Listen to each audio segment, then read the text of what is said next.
The judge was at a meeting of the Raisin Growers Association, and the boys were busy organizing an athletic club. On the memorable night of Manuel's treachery, no one saw him and Buck go off through the orchard.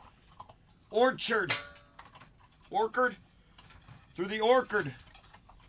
And what Buck imagined was merely a stroll, and with the exception of a solitary man, no one saw them arrive at the little flag station known as College Park.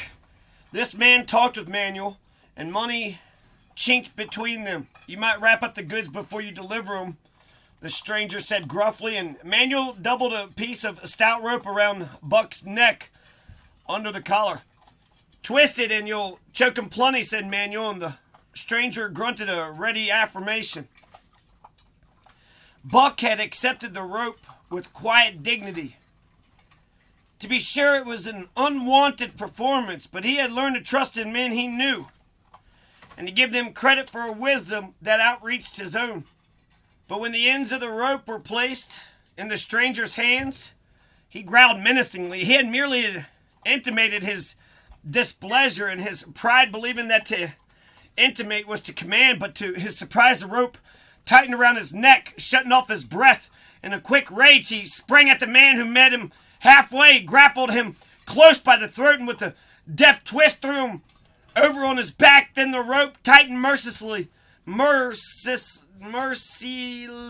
while Buck struggled in a fury, his tongue lolling out of his mouth and his great chest panting futilely.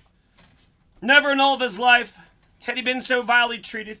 Never in all his life had he been so angry. But his strength ebbed, his eyes glazed, and he knew nothing when the train was flagged and the two men threw him into the baggage car. The next he knew, he was dimly aware that his tongue was hurting and that he was kind of being jolted along in some kind of conveyance. The hoarse shriek of a locomotive whistling a crossing told him where he was. He had traveled too often with the judge not to know the sensation of riding in a baggage car. He opened his eyes, and into them came the unbridled anger of a kidnapped king. The man sprang for his throat, but Buck was too quick for him. His jaws closed on the hand, nor did they relax till his senses were choked out of him once more. "Yep, he's got fits," the man said, hiding his mangled hand from the baggage man, who had been attracted by the sounds of struggle. "I'm taking him up for the boss to Frisco. There's a crack dog doctor up there who thinks that he could cure him." Concerning that night's ride, the man spoke most eloquently.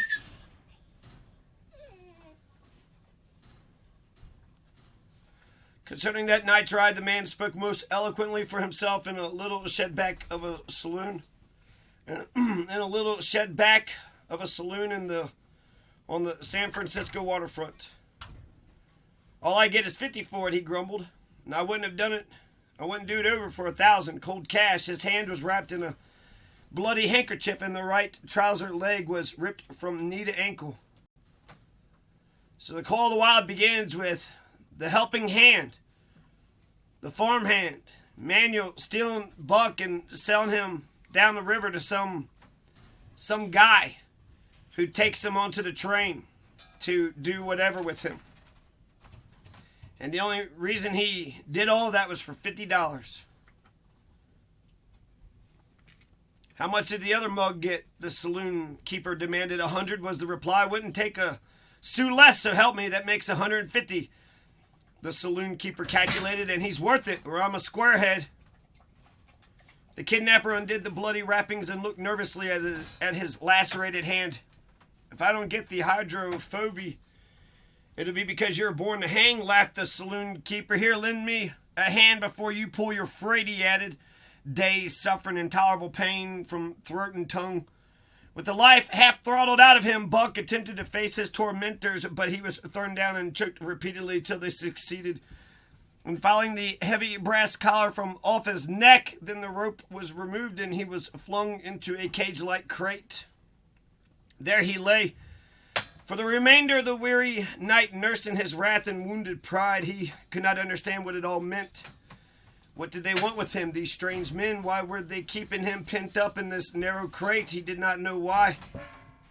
But he felt oppressed by the vague sense of impending calamity.